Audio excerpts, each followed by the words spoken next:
जगाच्या बापाने आवाज द्यावा, वहिनी वहिनी उघडा, मी आले वहिनी. नातच अजून अजून अजून थोडा मुद्दा सांगू. भगवान परमात्म्याकडं बहीण म्हणून आवाज दिला, देव दारात आला. माय द्रौपदीने सभेमध्ये ओढत असताना योग्यांच्या ध्यानात नाही येणारा भाऊ म्हणून बोलवला.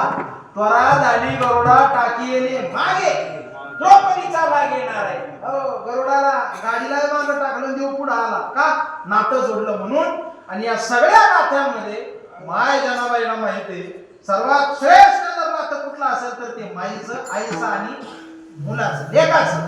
म्हणून जनाबाईंना कळालं की याला बोलवायचं म्हणजे वर्मी गाव घालल्याशिवाय पर्याय नाही. म्हणून जनाबाईने या वेदांना न कळालेल्या, शास्त्राला न उमगलेल्या, वेदाला